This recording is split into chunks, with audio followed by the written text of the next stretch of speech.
much of the middle of the original president as you like, according to how things go. So we'll start with Dr. Papadakis. Actually, that's why I'm sitting over there. I have only 4 seats because these are the speeches. I'm just using my right as the president to say a few words in less, of course, than 15 minutes, and just to set my motivation for having this roundtable, because it's my idea and it's a very peculiar one and self-centered, actually. So it has nothing to do with the 4 presenters per se. They are academic credentials. It has to do with my preference for the subject. And so to put that bluntly as possible.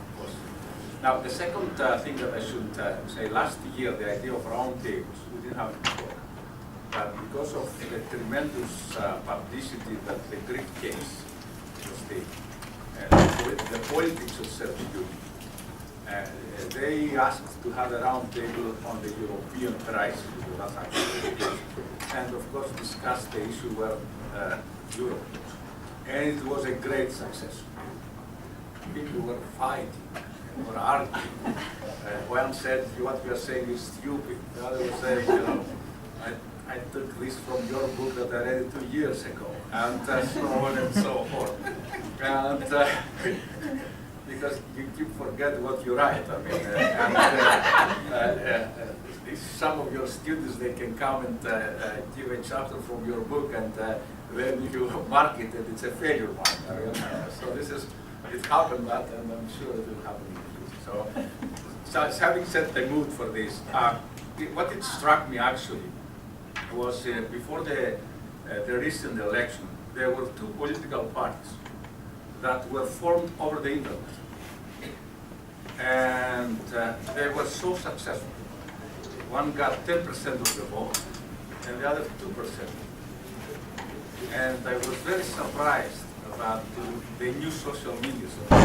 They had no meetings whatsoever, no office space whatsoever, just they had, of course, an agenda. What is a political agenda before elections? And they, right away, they got 10% of the vote and 2%. And both of these parts are to the center, to the right.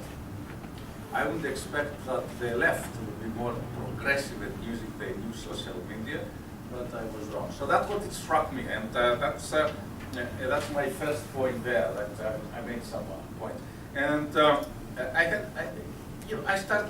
was starting thinking about that, because my great idea is one day whether we can transform, and I have debated as a policy maker for many years in the Greek and European politics, whether this representative democracy can become, and that's an issue, I don't know if you want later to discuss my stupid idea, how the new social media can be used to transform the representative democracy that we have right now into an active or participating democracy. Actually, some, especially the Socialist Party of Greece, they use the word participative democracy, and the previous leader, George Papandreou, was actually, they were, even though he was 60 years old when he got to power, 3 or 4 years ago, and he was a maniac with the new social media. He would send emails, write emails. I remember 15 years ago or 18 years ago, from a public position, I met him because he invited us for a lunch. He was the Deputy Minister of External Affairs, and right away the first thing that he asked, we were an executive committee there, the first thing that he asked is, do you have an email? And I was the only one who had an email. As I can see, his eyes went like that. I mean, he thought that would change the society through the emails and the new social media. Unfortunately, what happened is he was decapitated, and not because of the new social media, or maybe because of the new social media, he was not.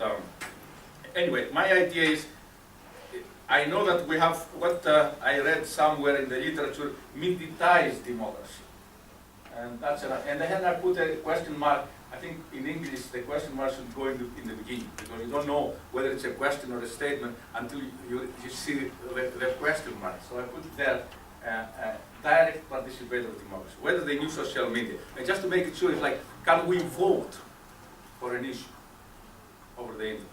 That actually, and George Papandreou's idea is to vote, even voting for the president through the provisions of the new social media. Can we vote on issues through the new social media? Because the cost of voting becomes zero through the new social media. That's what I have in mind. Then, since I got this idea, I look at Google Scholar and see this idea, is the social media the dominant mode of election campaigns? And then I found only one paper that evaluated Norwegian, in Norway, an advanced country, and then I found out that still social media was ninth. First was national television, and then of course I like to have to see more studies how the social media are used in. I know in 2000 we had the discussion, 2008 elections, United States, they were used a lot. Just targeting, and there are many studies for that, there's a lot of debate, targeting the 18-25 years old. I know that have been used a lot in Western Europe to mobilize forces, all these people that have nothing to do and they go to Cinema Square or to any square in Spain and Portugal, and once the high TV are there, like the CNN, BBC, they start fighting, and then when they leave, they stop the fighting. So they have the coverage that the CNN and the BBC wants. So even that, the mobilization, if TV is not there, now it's not a national television, you should put international television. If BBC or CNN is not there, they don't fight. They wait until they have the live coverage. That's why most of the fightings take place between 7:30 and 9 o'clock, because it's the national news. So they can have live coverage. No, I'm not kidding. And that's why everything takes in Cinema Square, because the TV can have so some thought, maybe it's not a new social media, because in ancient times there were social media. There were these people going around and saying, you know, come to Nika today, we're going to have a general assembly. So there's no difference actually. But the coverage of national television is what promotes the social media. That's another thought. But I was very surprised, and I have a study, to see that social media did not play a big role in running political campaigns, but it played a big role in forming political parties. Now what I did, just to give you an example, how powerful is that? I'm very good, and you can imagine, I'm not very good, I'm not exceptional, I'm not perfect, but I'm good in organizing events since I was very young. And one of the things is that to start on time. In Greece it's a Herculean task. That's why my nickname was English, because I was always on time.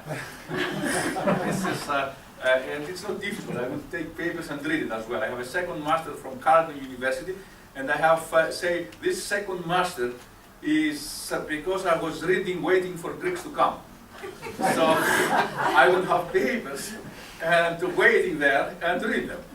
They would come half an hour late, 1 hour late, and 2 hours late. When they would come, just a footnote, I would say to them, can you wait for 5 minutes because I have to finish this paper? And they were surprised that I didn't wait for them. I was reading, I was doing something. They wanted me to stand there and wait for them, we were not doing anything.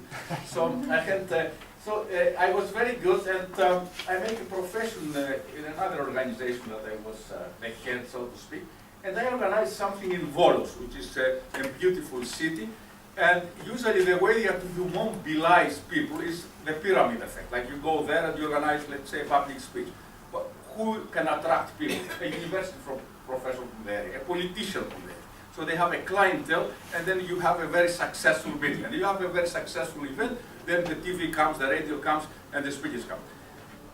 The cost is tremendous of doing that. Now what I did for that meeting, I obtained 10,000 phones, cell phones. And you're not going to believe what happened. It was my experience was amazing. It cost me only 500 euros. It would cost 5,000 euros to learn. And I sent 10,000 messages. And I used a phone so they can respond. The attendance was 8%. It was a huge success, the event. A huge success. But what happened actually, people would call me, would call the phone that I gave to respond. Once the 10,000 messages left, my phone never stopped ringing. I thought, these people have nothing else to do. Like they read their message, in 1 hour I might have, like say, and you can tell that phones are coming because you speak to one, and then you hear the that you have more and more, phone calls. I was amazed. Nobody believed that it's outside Athens. Volos is in central Greece. So the people that we try to attack were, so to speak, villages and cities outside Athens. Now, I finished almost. I think the point that I make about direct democracy, it's something, an idea that in Greece would be very useful, but we have to take into account the political efficacy of that thing. Now, political participation, we had in Greece, like they used it to come to the square, Syntagma Square, and attract a lot of people, but nothing can come out of that. It is obvious that nothing can come out of that. The group goes there just for the fun of it, or it's so heterogeneous. The social media cannot homogenize people. Political parties can do maybe. Other social groups that play a role can do it, but social media cannot homogenize people. It's so heterogeneous, and you can tell those that they were mobilized. Someone on the 7th of April committed suicide in Syntagma Square, because if you commit suicide in another area, nobody covers it. But if you commit suicide in Syntagma Square, then you have live coverage. So he committed suicide, and then the social media right away reacted, and they had two big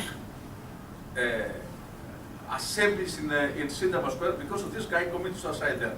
Of course, some people knew the profile of this guy. This guy, of course, he was left, and he had terminal cancer. And by the way, he was rich. He didn't own it, so he was not. But he wanted to make a statement. It's a very heroic thing to do, and of course, you respect it. But once they understood, and of course, they didn't want to publicize the details. But his daughter came out and she publicized the details, and then everybody, had second thoughts about it. But he wanted the post-mortem attention, you see, and the social media was that what motivate people to go there without any ideological background whatsoever. So I don't believe social media, that's a question mark, can have effective political participation and influence the political decision making. Now, and of course the question is how the social media promote political-economic efficiency. I call that, from my experience and from the theory, political involvement is costly. It's not an easy thing. I'm not supposed to know all the issues. That's why I have representatives.